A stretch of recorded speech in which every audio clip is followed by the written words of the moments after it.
मेष राशि की 3 महीने की 8 बड़ी भविष्यवाणी, जिसे सुनकर आपके भी होश उड़ने वाले हैं। मई, जून, जुलाई में होगी ये 3 बड़ी घटनाएं। जी हाँ दोस्तों, आज मेष राशि के लिए 8 ऐसी भविष्यवाणियां सामने आने वाली हैं, जो न सिर्फ चौंकाएंगी, बल्कि तुम्हें भीतर तक हिला देंगी।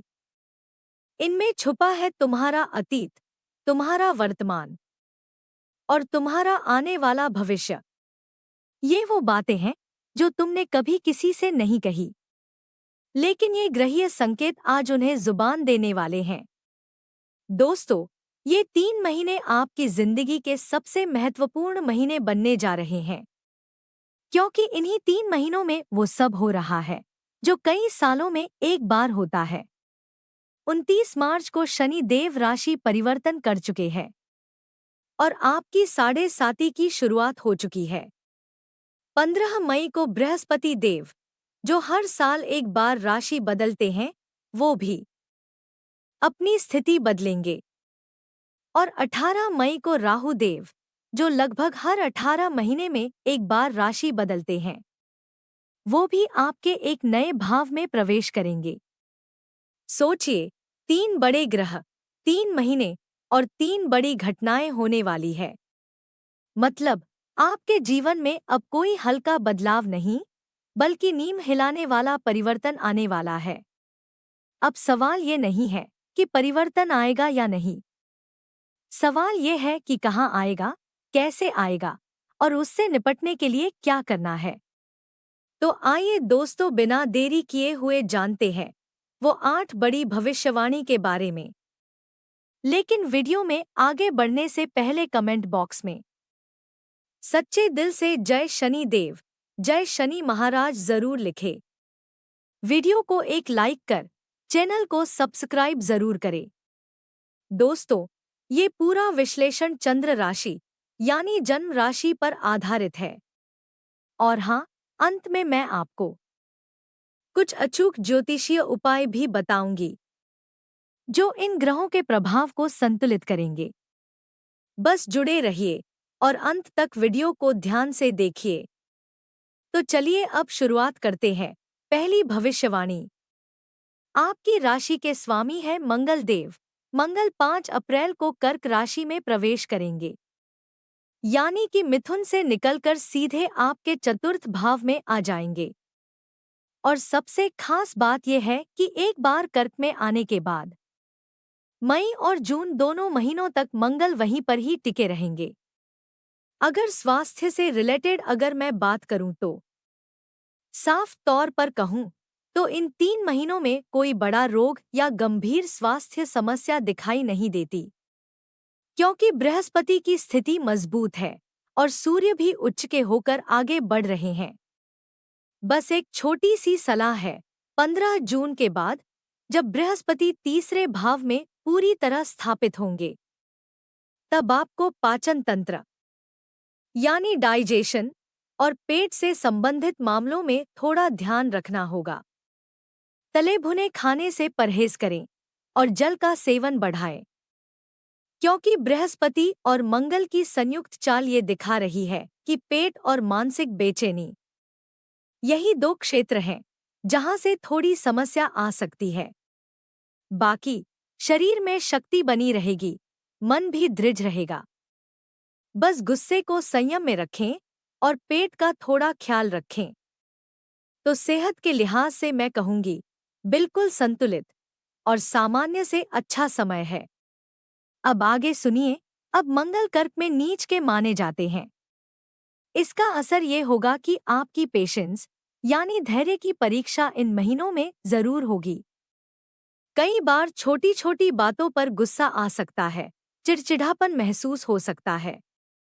अब बात करें बाकी ग्रहों की तो आपके द्वादश भाव में यानी 12वें घर में इस समय 5-5 ग्रहों की युति बन रही है।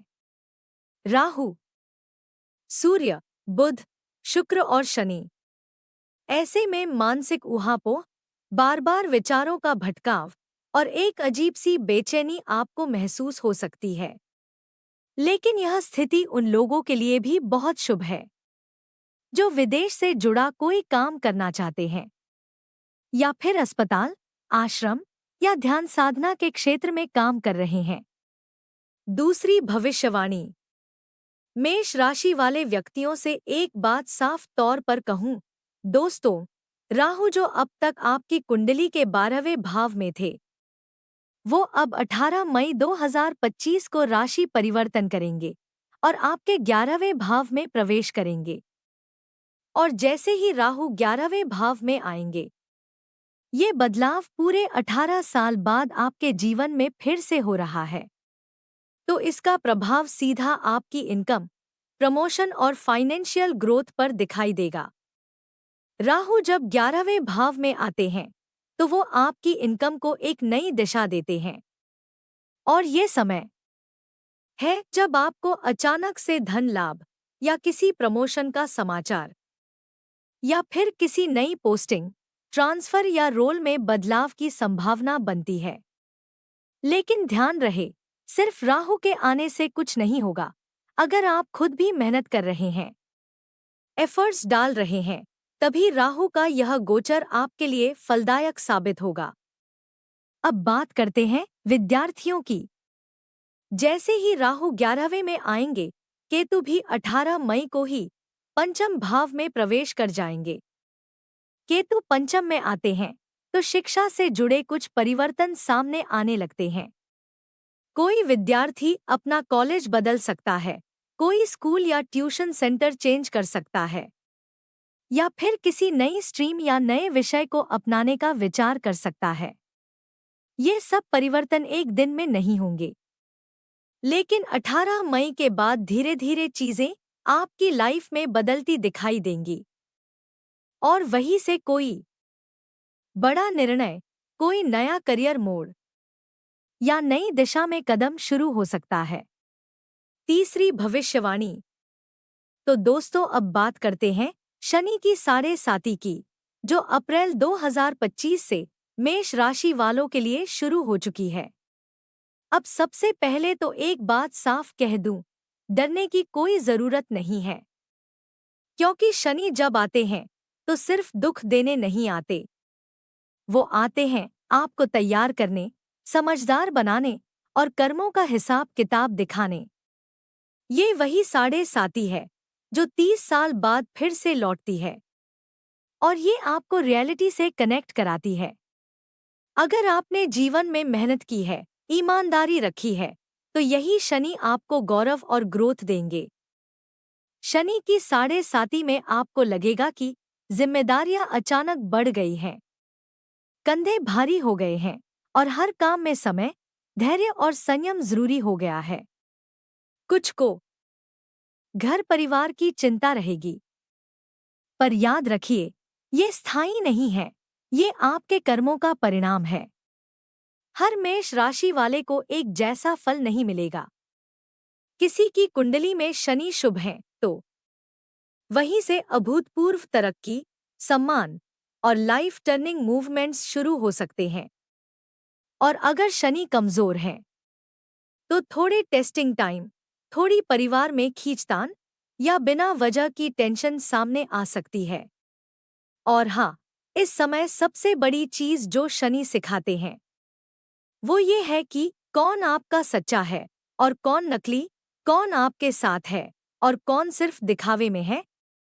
ये सारी परतें अब धीरे धीरे खुलने लगेंगी। थोड़ी ओवर थिंकिंग, थोड़ी नेगेटिव सोच भी अंदर आ सकती है। चौथी भविष्यवाणी। अब दोस्तों, बात करते हैं आपके करियर की। इन 3 महीनों में आपकी प्रोफेशनल लाइफ कैसी रहेगी? आपका कार्यक्षेत्र, आपकी जॉब, और अगर आप बिजनेस में हैं तो क्या क्या नया हो सकता है? सबसे पहले तो याद रखिए, करियर का घर होता है 10वां भाव और इसके स्वामी है शनि देव, जो इस समय आपके 12वें घर में गोचर कर रहे हैं और यहीं पर अगले 2.5 साल तक रहने वाले हैं। अब जब 10वें घर के स्वामी 12वें घर में हों तो समझ जाइए, ये फॉरेन कनेक्शन, विदेशी कंपनियों में नौकरी या फिर विदेश में सेटल होने के योग को उजागर करता है। जिन मेष राशि वालों का सपना था विदेश में नौकरी करने का, या जो लोग एमएनसी कंपनी में अप्लाई कर रहे थे, या जिनका मन था कि अब कुछ नया करना है, देश से बाहर जाना है, तो अब उनके लिए दरवाजे खुलने वाले हैं। क्योंकि शनि सैटर्न है और ये खुद ही विदेशों के कारक भी हैं। यह समय है बड़ा सोचने का, यह समय है बोल्ड स्टेप्स लेने का। लेकिन एक बात ध्यान रखना पड़ेगा, अभी अप्रैल से लेकर 18 मई तक शनि और राहु एक ही घर में रहेंगे और ये बना रहे हैं श्रापित दोष। अब इस श्रापित दोष का असर हर किसी पर पड़ेगा, लेकिन कैसे पड़ेगा ये आपके ऊपर है। क्योंकि यह 48 दिन जो है न, यहाँ अगर आपने घमंड, जिद या ईगो में कुछ किया तो रिजल्ट उल्टा भी हो सकता है। 5वीं भविष्यवाणी। अब दोस्तों जरा बात करते हैं आपके लव रिलेशनशिप की। और यहाँ एक बात मैं विशेष तौर पर मेष राशि के जातकों से कहना चाहूंगी। देखिए, सबसे पहली बात, अपने स्वभाव की उस जिद को अब थोड़ा कंट्रोल में लाना होगा। क्योंकि अब शनि देव आपके 12वें भाव में आ चुके हैं और शनि की 7.5 का शुभारंभ भी हो चुका है। अब यह समय ऐसा है जिसमें आप खुद ही बिना वजह की आशंकाएं, शक या मिसअंडरस्टैंडिंग अपने रिश्तों में पैदा कर सकते हैं, और वो भी बिना किसी ठोस वजह के। छोटी छोटी बातों को लेकर दिल पे ले लेना, जरा सी बात पर ओवरथिंक करना और फिर उसी के चलते अपने पार्टनर से बहस तक पहुंच जाना, ये सब स्वाभाविक रूप से आपके व्यवहार में देखने को मिल सकता है। और इसका कारण है शनि का प्रभाव। अगर आपकी जन्म कुंडली में शनि नीच के हैं या अशुभ भाव में स्थित हैं, तो इस समय थोड़े ज्यादा तनावपूर्ण रिलेशन बन सकते हैं। लेकिन अगर वही शनि शुभ स्थिति में बैठे हैं, तो यही ग्रह रंग से राजा बना सकते हैं। इसलिए एक बार कुंडली का गहराई से विश्लेषण जरूर करवाएं कि आपकी शनि की स्थिति कैसी है। अब बात करते हैं इन 3 महीनों के समयक्रम की। अप्रैल का महीना लव रिलेशन के लिए थोड़े उतार चढ़ाव वाला रहेगा। यहाँ शनि और राहु का प्रभाव आपके मन में अस्थिरता ला सकता है। बहुत अच्छा नहीं कहूंगी, लेकिन जैसे ही हम मई की ओर बढ़ते हैं, सूर्य आपके प्रथम भाव में आएंगे, जिससे आपका आत्मविश्वास बढ़ेगा, आपकी सोच सकारात्मक होगी और यह माह थोड़ा बेहतर रहेगा। अब आते हैं जून पर, और यह महीना खास है क्योंकि शुक्र भी आपकी ही राशि में प्रवेश करेंगे, और शुक्र तो है ही प्रेम के कारक। इस महीने आपकी लव लाइफ में मिठास बढ़ेगी। यदि रिश्ते बिगड़े हुए थे तो सुधार की संभावना है, और अगर आप सिंगल हैं तो यह वो समय हो सकता है जब नया कनेक्शन, फ्रेंडशिप या बातचीत की शुरुआत हो जाए। 6वीं भविष्यवाणी।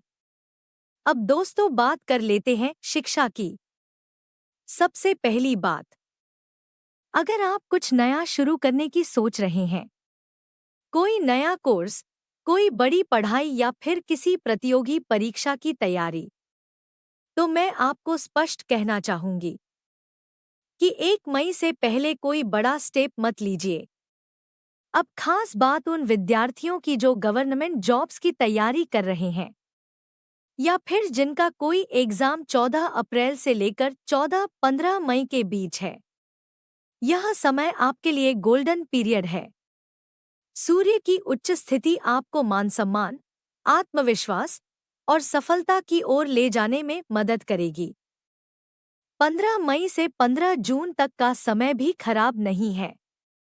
उस दौरान सूर्य आपके सेकंड हाउस में रहेंगे, जो कम्युनिकेशन, स्पीच और स्टेबल माइंड से जुड़ा होता है। यानी कि आपकी शिक्षा में स्थिरता बनी रहेगी। लेकिन फिर भी अगर सबसे बेस्ट समय की बात करूं, तो 14 अप्रैल से 14 मई ही वो समय है जिसमें आप कुछ बड़ा अचीव कर सकते हैं। अब आते हैं 15 जून के बाद के समय पर। यहाँ से आपके जीवन में ट्रेवल्स दिखाई दे रहे हैं। यह यात्राएं आपकी पढ़ाई से जुड़ी हो सकती हैं, जैसे किसी एग्जाम सेंटर की यात्रा, एडमिशन से जुड़ी भागदौड़ या फिर कोई एजुकेशनल टूर, ट्रेनिंग या ओरिएंटेशन क्लास। सातवीं भविष्यवाणी। अब दोस्तों बात करते हैं आपके बिजनेस की, और मैं एक बात साफ साफ कहना चाहूंगी मेष राशि वालों से कि आपका बिजनेस सही चलेगा, इसमें कोई शक नहीं है। हाँ, अप्रैल का महीना थोड़ा स्लो रह सकता है, थोड़ी सी चाल धीमी दिखाई दे रही है। लेकिन मई का महीना, खासकर 7 मई के बाद, आपको पॉजिटिव साइड में ले जाएगा। क्यों? क्योंकि 7 मई के बाद बुध आपकी राशि में प्रवेश करेंगे।